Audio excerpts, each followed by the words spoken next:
اس طرح اللہ تبارک و تعالی نے ایاک نعبدو کے بعد ایاک نستعین کہہ کر ہم جیسے کمزور مسلمانوں کو ایک تسلی کا بڑا عظیم راستہ بھی دیا ہے. اور وہ تسلی اس طرح کہ جب کوئی شخص ایک مرتبہ یہ عہد کرتا ہے کہ میں اپنی پوری زندگی اللہ تبارک و تعالیٰ کی اطاعت میں، اس کی تابعداری میں، اس کے احکام ماننے میں گزاروں گا، اور کوئی کام اس کے حکم کے خلاف یا اس کی رضامندی کے خلاف نہیں کروں گا، تو اس چاروں طرف پھیلی ہوئی دنیا میں اس کو یہ بات مشکل نظر آنے لگتی ہے کہ میں اس عہد پر کیسے قائم رہوں. خاص طور سے آج کے زمانے میں لوگوں کے دلوں میں یہ خیال پیدا ہوتا ہے کہ ہم کہنے کو تو کہہ دیں کہ ہم مسلمان ہیں، اور مسلمان ہونے کے ناطے ہمارے ذمہ ضروری ہے کہ اسلام کے تمام احکام پر عمل کریں اور ہر طرح کے گناہوں سے بچیں. لیکن ہم جس معاشرے میں جی رہے ہیں اور جس دنیا کے اندر ہمارا گزر ہو رہا ہے، وہ چاروں طرف ہمیں بسا اوقات اللہ تعالیٰ کی نافرمانی کی دعوت دیتی ہے، گناہوں کی دعوت دیتی ہے. خود ہمارے اندر ہماری نفسانی خواہشات ہمیں گناہوں کی طرف بلاتی ہیں، شیطان ہمیں گناہوں کی دعوت دیتا ہے. یہ تمام محرکات ہمارے سامنے ہیں، اور ان محرکات کے درمیان ہمارا چھوٹا سا وجود ہے اور چھوٹا سا ارادہ ہے. تو اس ارادے کو تکمیل تک پہنچانا ان موجودہ حالات میں بڑا مشکل لگتا ہے. اکثر و بیشتر ہمارے دلوں میں یہ خیال پیدا ہوتے رکھتے ہیں کہ جن گناہوں سے مثلا بچنے کا ہمیں حکم دیا گیا ہے ان سے ہم کیسے بچیں. چاروں طرف ان کی آگ لگی ہوئی ہے، چاروں طرف ماحول اس کی طرف دعوت دے رہا ہے، خود ہماری نفسانی خواہشات ہمیں مجبور کر رہی ہیں. تو ہم کیسے اپنے آپ کو ان گناہوں سے بچا سکتے ہیں اور اللہ تعالیٰ کی تابعداری کے اقرار پر پوری طرح عمل درآمد کس طرح کر سکتے ہیں؟ تو ایاک نعبدو کے فوراً بعد اللہ تبارک و تعالیٰ نے ایاک نستعین فرما کر ایک عظیم تسلی کا راستہ پیدا فرما دیا کہ ٹھیک ہے، اگر تمہیں ہمارے احکام پر عمل کرنے میں دشواری پیش آ رہی ہے اور تمہیں ماحول کی وجہ سے یا اپنی نفسانی خواہشات کی وجہ سے یا شیطان کے بہکانے کی وجہ سے نافرمانی کے تقاضے تمہارے دل میں پیدا ہو رہے ہیں،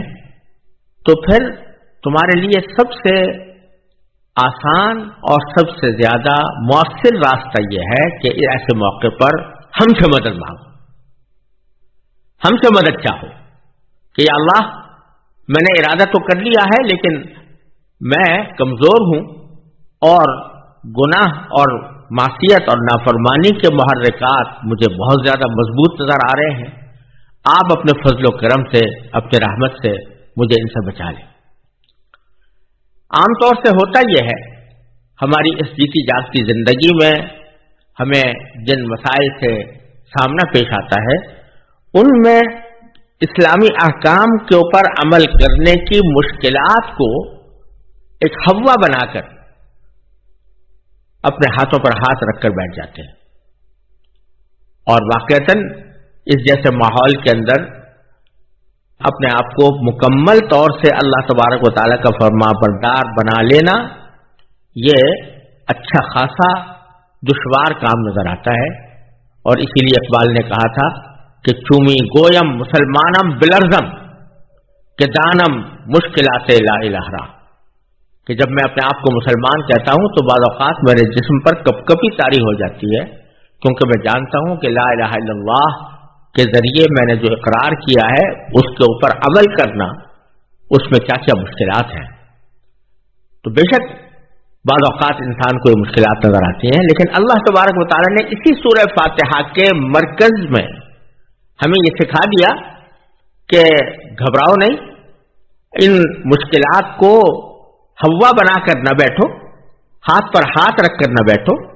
بلکہ اپنی سی کوشش جاری رکھو اور ساتھ میں ہم سے مدد مانگو. یہی وجہ ہے کہ خود نبی کریم سرورت عالم صلی اللہ علیہ وسلم نے ایک دعا کی تعلیم فرمائی جو آپ خود بھی فرمایا کرتے تھے. اور وہ دعا یہ ہے کہ اللہم ان قلوبنا و نواصینا و جوارحنا بیدک لم تملکنا منها شیئا فاذا فعلت ذلك بنا فکن انت ولینا واہدنا الی سواء السبیل، کہ اللہ یہ ہماری پیشانیاں، یہ ہمارے اعضاء و جوارح، ہمارے دل، یہ سب کچھ آپ کے قبضہ قدرت میں ہے. آپ اگر چاہیں تو ان کا رخ اپنے راستے کی طرف موڑ سکتے ہیں. لہذا جب آپ نے یہ ساری چیزیں اپنے قبضہ قدرت میں رکھی ہوئی ہیں تو پھر آپ ہی ہمارے کارساز بن جائیے اور آپ ہی ہمارے ان اعضاء کا رخ اپنی رضامندی کے کاموں کی طرف موڑ دیجیے اور ہمیں سیدھے راستے کی ہدایت دے دیجیے. ایک اور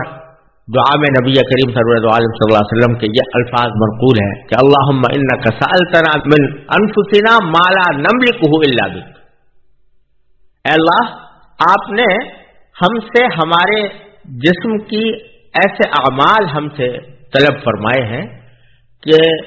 جن پر ہمیں آپ کی توفیق کے بغیر قدرت حاصل نہیں ہو سکتی.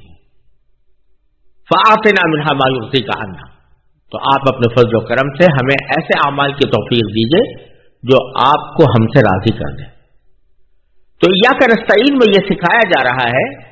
کہ جب کوئی مشکل پیش آئے تو اس مشکل میں اللہ تبارک و تعالیٰ کی طرف رجوع کرو، چاہے وہ دنیا کی مشکل ہو یا آخرت کی مشکل ہو، چاہے وہ دنیاوی کاموں سے متعلق ہو یا اسلام پر اور اسلام کے احکام پر عمل کرنے سے متعلق ہو. ہماری طرف رجوع کرو، ہم سے مانگو. اگر کوئی شخص ساری زندگی مشکلات کا ہوا ذہن پر سوار کر کے بیٹھا رہے اور اللہ تعالیٰ سے رجوع نہ کرے، اللہ تعالیٰ سے مانگے نہیں، تو اس کا نتیجہ یہ ہوگا کہ آخرت میں وہ کوئی اپنے بدعمالیوں کا مناسب جواب نہیں دے پائے گا. لیکن اگر ایک بندہ ہر مرحلے پر اللہ تبارک و تعالیٰ سے مانگ رہا ہے کہ یا اللہ میں فلاں کام میں پھنسا ہوا ہوں لیکن نکلنا چاہتا ہوں، کوشش کر رہا ہوں،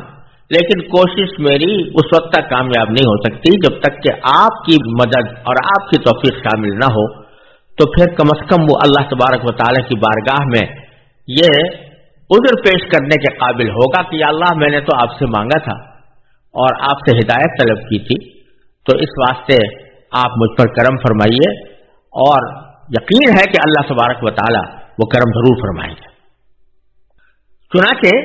اس ایاک نستعین کے بعد آگے کی جو 3 آیتیں ہیں ان میں اللہ تبارک و تعالیٰ نے ایک بڑی ہی جامع دعا بندے کو سکھائی ہے کہ اہدنا الصراط المستقیم صراط الذین انعمت علیہم غیر المغضوب علیہم ولا الضالین، کہ اے اللہ ہمیں سیدھے راستے کی ہدایت عطا فرما، ان لوگوں کے راستے کی جن پر تو نے انعام کیا ہے، نہ کہ ان لوگوں کے راستے کی جن پر غضب نازل ہوا ہے، اور نہ ان کے راستے کی جو بھٹکے ہوئے ہیں. اب ان 3 آیتوں میں سے پہلی آیت تو در حقیقت جامع دعا ہے، اہدنا الصراط المستقیم، اے اللہ ہمیں سیدھے راستے کی ہدایت عطا فرما. پھر اگلی آیت میں اس راستے کی تعریف کی گئی ہے کہ وہ راستہ کس قسم کا ہے اور کیسے حاصل کیا جا سکتا ہے. اور تیسری آیت میں یہ بتایا گیا ہے کہ ہمیں جو راستہ مطلوب نہیں ہے وہ کون سا ہے اور کس قسم کے راستے سے ہمیں اجتناب کرنا ہے اور جس سے ہمیں اپنی زندگی میں بچنا ہے. ان 3 آیتوں میں یہ 3 باتیں فرمائی گئی ہیں. پہلے ان 3 آیتوں میں سے سب سے پہلی آیت پر ذرا سا غور کیجئے، اہدنا الصراط المستقیم، اے اللہ ہمیں سیدھے راستے کی ہدایت فرما. اب کہنے کو تو یہ بہت مختصر سا جملہ ہے، لیکن اگر دیکھا جائے تو اس میں دنیا و آخرت کی تمام حاجتیں، تمام ضرورتیں سمٹ آئی. صراط مستقیم کے معنی ہے سیدھا راستہ، صراط کے معنی راستہ اور مستقیم کے معنی سیدھا. اور سیدھا راستہ اس کو کہتے ہیں جس میں کوئی کجی نہ ہو، جس میں کوئی موڑ نہ ہو اور جس میں کوئی چلنے میں دشواری نہ ہو اور جو ٹھیک منزل تک پہنچا دے۔ اب اس قسم کا راستہ کا مطلب یہ ہے کہ ہمیں وہ طریقہ، اس طریقے تک ہم پہنچ جائیں جو ہمیں منزل تک پہنچانے والا۔ اور یہ صراط مستقیم ایسی چیز ہے جس کی ہمیں دنیا میں بھی ضرورت ہے اور آخرت میں بھی ضرورت ہے۔ دنیا میں ضرورت اس لیے ہے کہ جو کام بھی کرنے جا رہے ہوں وہ اس وقت تک انجام نہیں پا سکتا جب تک اس کام کو انجام دینے کا ہم صحیح طریقہ اختیار نہ کریں۔ اگر ہمیں جانا تو ہے فرض کیجئے لاہور، اور ہم لاہور جانے کا طریقہ اختیار کرنے کے بجائے ہم کوئٹہ جانے کا طریقہ اختیار کر لیں تو ظاہر ہے کہ منزل تک نہیں پہنچ سکتے۔ اسی طرح ہمیں علاج تو کرنا ہے فرض کیجئے بخار کا، اور ہم علاج کرنا شروع کر دیں خارش کا، تو ظاہر ہے کہ اس سے ہمارا مقصود حاصل نہیں ہو سکتا۔ دنیا کے ہر کام میں بھی ہمیں سیدھے راستے کی ضرورت ہے، اور آخرت کے کاموں میں بھی سیدھے راستے کی ضرورت ہے، یعنی وہ راستہ کہ جس میں نہ افراط ہو نہ تفریط ہو، اعتدال کا راستہ، وہ راستہ جو اللہ تبارک و تعالی نے کامیابی کے لیے ہمارے واسطے متعین فرمایا ہے، اور جس کی نبی کریم سرور دو عالم صلی اللہ علیہ وسلم نے ہمیں ہدایت فرمائی ہے، اس کی رہنمائی فرمائی ہے۔ اس کے لیے فرمایا جا رہا ہے کہ اے اللہ ہمیں صراط مستقیم عطا فرما، دنیا میں بھی اور آخرت میں بھی۔ یہاں ایک بات اور قابل ذکر بھی ہے اور قابل غور بھی، کہ ہدایت جب کہتے ہیں تو اس کے لفظی ترجمہ اردو میں عام طور سے رہنمائی سے کیا جاتا ہے۔ ہدایت کا معنی یہ ہے کہ ہمیں رہنمائی کر دیجیے سیدھے راستے کی، لیکن عربی زبان میں ہدایت کے دو مختلف معنی ہیں، اور کبھی وہ ایک معنی میں استعمال ہوتا ہے، کبھی دوسرے معنی میں استعمال ہوتا ہے۔ ایک معنی تو ہدایت کے یہ ہے کہ فرض کیجئے ایک شخص آپ سے کسی منزل پر جانے کا پتہ پوچھ رہا ہے، تو آپ اس کو وہاں تک پہنچنے کا راستہ زبانی طور پر بتا دیتے ہیں کہ تم یہاں سے مثلا یہ سیدھی سڑک ہے، اس کے اوپر جانا، اور اتنی دور چلنے کے بعد دائیں طرف مڑ جانا، اور پھر کچھ دیر چلنے کے بعد بائیں طرف مڑ جانا، تو فلاں جگہ پہنچ کر تمہاری منزل آ جائے گی۔ آپ نے زبانی طور پر اس کو بتا دیا۔ اب یہ اس کا کام ہے کہ جو کچھ آپ نے زبانی بتایا ہے وہ اس پر عمل کر کے منزل تک پہنچے۔ ایک تو رہنمائی اور ہدایت یہ ہے، اور دوسری قسم ہدایت کی یہ ہے کہ جو شخص آپ سے پتہ پوچھ رہا ہے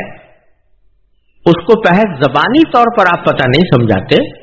بلکہ سامعی طور پر سمجھانے کے ساتھ ساتھ اس کا ہاتھ پکڑ کر آپ لے چلتے ہیں اور کہتے ہیں میرے ساتھ آؤ، اور اپنے ساتھ ہاتھ پکڑ کر اسی راستے کو قطع کرا کے جس منزل تک اسے پہنچنا ہے وہاں لے جا کر کھڑا کر دیتے ہیں کہ لو بھائی یہ تمہاری منزل آ گئی۔ اس کو بھی ہدایت کہتے ہیں۔ تو قرآن کریم میں پہلے معنی کی ہدایت کبھی کئی جگہ ذکر آیا ہے، اور دوسرے معنی کی ہدایت کبھی کئی جگہ ذکر آیا ہے، اور دونوں میں عربی زبان کے لحاظ سے فرق یہ ہوتا ہے کہ اگر ہدایت کے لفظ کے ساتھ الہ کا لفظ آ جاتا ہے تو پھر اس صورت میں ہدایت کے پہلے معنی مراد ہوتے ہیں۔ یعنی اگر یوں کہا جاتا کہ اہدنا الی الصراط المستقیم، تو اس کے معنی یہ ہوتے کہ اللہ ہمیں راستہ بتا دیجئے، زبانی طور پر بتا دیجئے کہ راستہ کس طرح ہوگا اور کہاں کس راستے سے ہم منزل تک پہنچیں گے۔ لیکن اگر بیچ میں الہ نہ ہو بلکہ براہ راست کہہ دیا جائے ہدایت کے بعد دو مفعول آ جائیں تو اس میں ہدایت کے دوسرے معنی مراد ہوتے ہیں، یعنی ہمیں پکڑ کر لے جائیں اس جگہ تک۔ تو اللہ تبارک و تعالی نے یہاں اس آیت کریمہ میں بغیر الہ کے فرمایا ہے اہدنا الصراط المستقیم، کہ اللہ ہمیں صراط مستقیم تک پہنچا دی۔ گویا صرف اتنی بات نہیں مانگی جا رہی کہ آپ زبانی طور پر ہمیں بتا دیں کہ کون سا راستہ سیدھا ہے، بلکہ یہ توفیق مانگی جا رہی ہے کہ آپ اپنے فضل و کرم، اپنے توفیق سے ہمیں اس راستے تک پہنچا دیجئے جو سیدھا ہے۔